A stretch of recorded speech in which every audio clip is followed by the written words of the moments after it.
Bonjour et bienvenue, j'espère que vous allez bien. Aujourd'hui, une vidéo un petit peu pédagogique pour vous montrer comment utiliser et puis comment dresser surtout une 7-day candle. Donc une 7-day candle qui se présente comme ceci.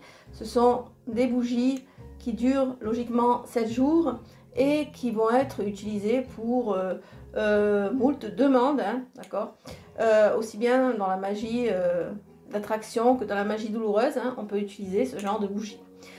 Donc, ce sont des bougies qui sont en verre et qui durent logiquement 7 jours. Mais elles ne durent jamais tout à fait 7 jours. Alors, je vais vous donner quelques techniques déjà pour dresser ce genre de bougies et des techniques qui vont vous permettre d'avoir une combustion correcte. Ce que nous allons commencer par faire ici avec la 7 Day, c'est la purifier. Nous allons retirer toute énergie négative puisqu'avant d'être arrivée chez vous, elle est passée par beaucoup de mains. Donc nous allons la purifier avec de l'eau de Floride ou de l'eau bénite, hein. Vous pouvez choisir en vaporisant comme ceci, l'intérieur aussi. Alors vous pouvez dire ces phrases si vous purifiez avec de l'eau bénite. Par cette eau pure, aucune négativité ne dure, que tu sois consacré pour le bien, soit dédié. Voilà, vous pouvez dire cette phrase par exemple. Donc vous pouvez également la purifier avec de l'encens, vous pouvez la purifier avec des cristaux comme vous le désirez, d'accord? Vous avez plusieurs façons. Donc aujourd'hui, je vais vous apprendre comment dresser, pour ceux qui ne savent pas, une 7-day candle que je vais adresser à Jove. Et de cette façon, je vais entrer en vibration avec lui pour pouvoir demander justement cette prospérité, cette abondance. Donc je vais commencer par dresser ma bougie, donc après l'avoir purifiée. Je vais faire 3 trous autour de la bougie, hein, 3 trous pour y insérer l'huile de Jupiter, une petite pétition et quelques ingrédients.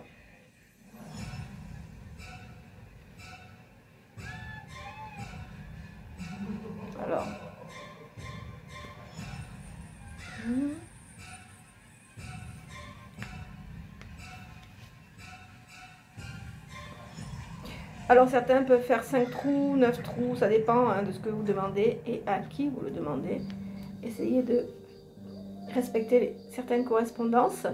Donc voilà, 3 trous comme ceci. Ceci étant fait, je vais écrire ma pétition et je vais venir la déposer à l'intérieur d'un trou. Ensuite, on va prendre notre plume et un petit papier comme celui-ci, hein, très très petit, où l'on va écrire ce que l'on désire.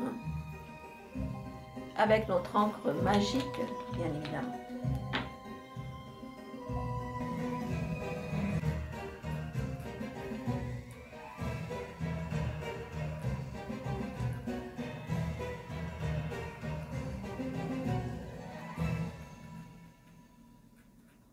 Une fois que j'ai écrit ma pétition, donc un mot de pouvoir, mon intention, je vais rouler vers moi la pétition vraiment le plus petit possible.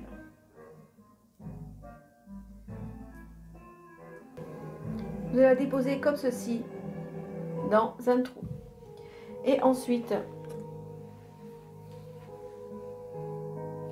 vous allez prendre votre pic et vous allez l'enfoncer tout au fond.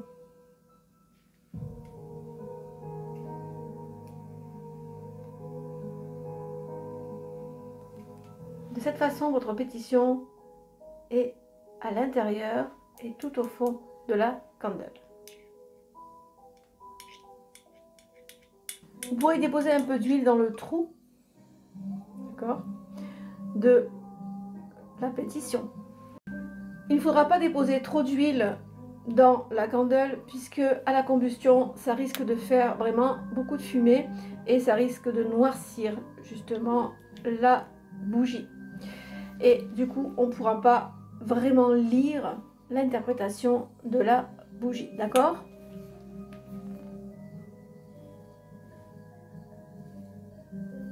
Ensuite, je vais déposer du riz de prospérité.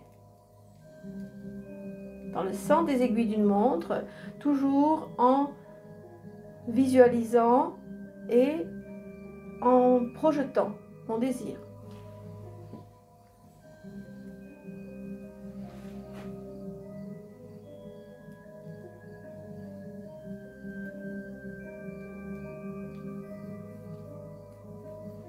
Voilà donc pour le dressage de votre 7 Day Candle. Vous pourrez évidemment réaliser un dressage différent pour une demande différente.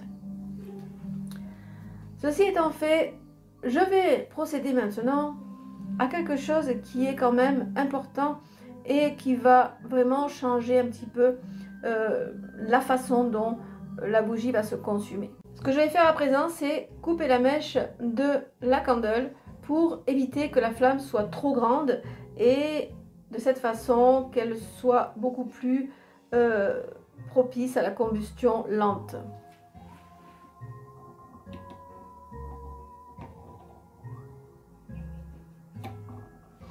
Voilà, je n'ai pas enlevé beaucoup, juste vraiment le bout de la mèche pour pouvoir bénéficier d'une combustion propre et lente. Pour clôturer le dressage, on peut très bien y déposer un peu de paillettes vertes qui va sublimer la bougie et qui va aussi, vous savez à quoi servent les paillettes. Alors maintenant que j'ai fini de préparer, de dresser ma bougie, je vais la déposer dans un récipient comme celui-ci. Je vais ouvrir mon espace et je vais y mettre à l'intérieur des eaux, des huiles, des plantes, des objets.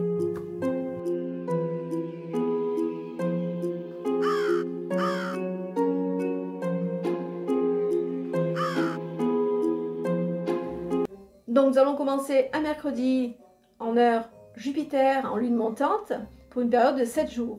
On va ouvrir notre espace, faire notre demande. Ensuite, nous allons refermer l'espace et laisser la candle brûler pendant toute la période du rituel, c'est-à-dire 7 jours. Une fois qu'on a terminé notre rituel, on va se débarrasser de tout ce qu'il y a à l'intérieur ici. Donc on va s'en débarrasser, on va le jeter. Donc vous pouvez le jeter dans un carrefour, c'est tout à fait propice, et y laisser une offrande, par exemple une pièce, et puis partir sans vous retourner. Vous pourrez également ici vous débarrasser de la candle. Hein. Il faut absolument que vous la jetiez, vous ne la recyclez pas, vous ne remettez pas de la cire dedans, ça c'est interdit, puisqu'elle a son énergie déjà du rituel, donc il ne faut pas recycler les candles que l'on a utilisées pour un rituel.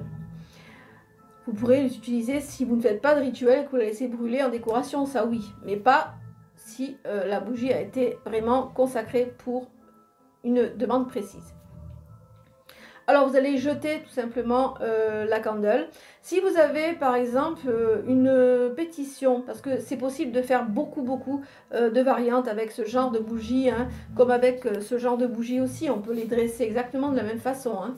Celle-ci, hein, c'est les neuvaines. Hein. Souvent je mets autour de mes neuvaines la pétition, je l'entoure avec du fil, tout dépend, ou du chanvre. Hein. Donc j'entoure la pétition ici et je la laisse sur la bougie. Et à la fin de mon rituel, je brûle la pétition que je vais déposer dans la neuvaine qui est terminée, bien sûr. Hein. Donc je la brûle, je la mets dans la neuvaine et ensuite je vais la jeter, ça souffler aux 4 vents, d'accord, les cendres, d'accord. Donc il y a plein de techniques comme ça que vous pouvez utiliser. Vous pouvez faire la même chose avec ça si vous avez une pétition que vous allez accrocher autour de la neuvaine. Vous pourrez également, si vous voulez ne pas mettre la pétition à l'intérieur, vous pourrez écrire votre pétition carrément sur la bougie, vous pourrez, sur le verre, disons, vous pourrez également mettre des symboles, ce que vous voulez. Si vous avez un verre, disons, nu, il n'y a aucune inscription, vous pourrez écrire tout simplement, peut-être même un psaume dessus. Autre chose que je voulais vous dire par rapport à ce que vous allez mettre à l'intérieur du bol, pensez aussi à mettre votre charge, d'accord, un peu de vos cheveux ou des ongles à l'intérieur. Vous pourrez ouvrir votre espace, faire votre demande et ensuite vous pourrez aussi réciter le psaume 41. Alors, je vous conseille aussi de prendre des bains. Donc, ces bains sont à effectuer également en accompagnant votre rituel. Et vous pourrez également, au cours de votre rituel, dire cette affirmation suivante, hein. Mes besoins sont remplis car je place ma foi aux esprits de la chance. Voilà pour le petit bonus. Vous pourrez également inscrire cette phrase sur votre pétition, par exemple, si vous n'avez pas vraiment d'idée. Voilà, j'espère que cette vidéo vous aura fait plaisir, vous aura appris quelque chose. On peut aussi explorer cette magie des Seven Candles et la magie des neuvaines qui est vraiment très efficace également. Voilà, donc j'espère que cela vous aura fait plaisir. Si vous avez aimé cette vidéo, je vous invite à liker, à partager, à vous abonner. Si vous désirez des produits ou des informations sur mes services, je vous invite à vous rendre au lien qui est en bas de la vidéo, ma boutique Les Rites de la Sibylle, où vous trouverez tout ce que vous désirez pour réaliser vos rituels. Voilà, je vous souhaite une belle fin de journée. Quant à moi, je vous retrouve bientôt pour d'autres vidéos. Prenez soin de vous, portez-vous bien. Au revoir.